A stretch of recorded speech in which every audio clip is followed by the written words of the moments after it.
Hello friends, welcome to Woodworking for Miniaturists.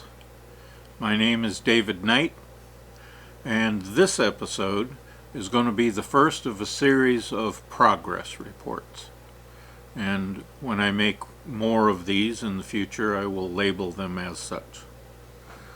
Since I started this channel, I've been spending most of my time on writing scripts, recording videos, taking photographs, and editing episodes. As a result, I've spent very little time actually working on the current project, the Victorian Store. I would really like to get back to it, and as I do that, I want to post regular progress reports. I'll do something similar when I make pieces of furniture that take a while to complete. Before doing the progress report, I want to say a few words about the effects that this YouTube channel has had on my life. When I find a really good book, like Shelby Foote's History of the Civil War or Tolkien's Lord of the Rings, or when I'm planning a major trip of some sort, a motorcycle trip, a canoe trip, or a train trip, I become completely absorbed in the process. I can't wait until the next time that I get a chance to work on it. Other than when I'm actually doing my job, if I'm not working on the project, I'm thinking about working on it. It enters my dreams, and I feel alive. I write, and I draw up plans, I keep a journal, and I make lists. I make lots of lists. And I buy new equipment. I have written 4 books. 3 memoirs of motorcycle trips, and a memoir of a train trip. Writing those books was the same all-absorbing process and experience, where I hurried back to the work in every spare moment. Well, this YouTube channel is now the all-absorbing passion of my life. The YouTube project has had some other effects on me as well. In preparing for the production of episodes, I have gotten my shit together. I have repaired and maintained and cleaned up things that I had been neglecting. I've restored an old bandsaw that had been rusting in the shed. I have completely reamed out the big boy shop, throwing out piles of junk and scrubbing the rust off the cast iron surfaces. When I did the episodes on sharpening, most of my tools, and actually my kitchen knives as well, were brought to a razor's edge.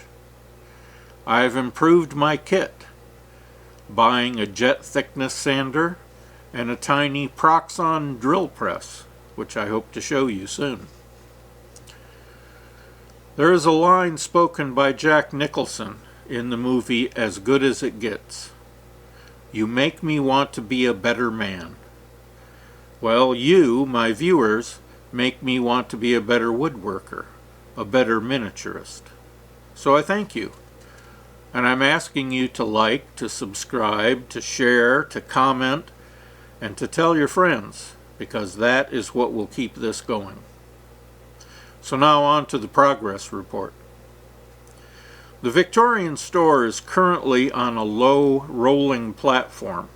This makes it easy for me to work on the 3rd floor, which still needs wallpaper, doors, and trim work. When this work is done on the 3rd floor, I'll put the house on a higher stand to work on the lower floors. Because of the shape of the mansard roof, the 3rd floor has a stub wall that goes all the way around, with a chair rail at the top. From the top of that stub wall, the wall leans in, or the outside wall leans in, and that's because of the shape of the mansard roof. So we've got about 2 inches that goes straight up and down, and the rest of it is at a 15-degree angle. In the middle room there is just one outside wall with a stub wall. I found the matching wallpaper for that room and covered the stub wall. I took a height measurement with a ruler with a sliding stop and transferred that measurement to the wallpaper. I then cut it to size with a craft knife and a long quilting ruler. I measured the length against the room's walls and then cut to length. It's always best to take your measurements from the actual spot that the piece is going to go into, rather than measuring it with a ruler and then transferring that. I checked that the piece fit after I'd cut it, and then glued it in place with Grandmother Stover's wallpaper paste. I added a little water to the paste to make it thinner and easier to brush on. With the wallpaper done, I was able to install the baseboard. I cut each piece to fit, mitering the corners at 45 degrees. I then stained all the pieces with an aged oak gel stain. So this stuff looks like gel, and I paint it on with a dispensable brush, and then I wipe off the excess with paper towels, leaving the color that you see here. Then the pieces are glued in place with Aleene's tacky glue. I also installed the crowned molding in that middle room. It was previously cut with 45-degree miters and painted with vintage white matte acrylic craft paint. The third room, the back room, may be a puzzle because I've none of that wallpaper left, so I'm going to have to do something else on that stub wall, and I'm not sure what I'll do when I put the outside panel on, which will require some more wallpaper. Hopefully I can find that wallpaper. I also painted the ledge at the top of the left side of the stub wall. I painted that flat black. That goes along the entire left side of the house. I haven't done it on the right side yet. The only part of that ledge that will show when the house is done is the bottom of the box gutter.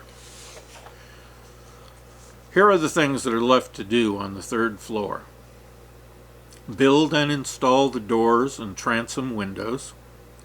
Install the baseboards and crown molding in the hall and stairway. Complete the wallpaper in the hall. Build and install a stair banister. Paint the ledge on the right stub wall, like I have already done on the left stub wall.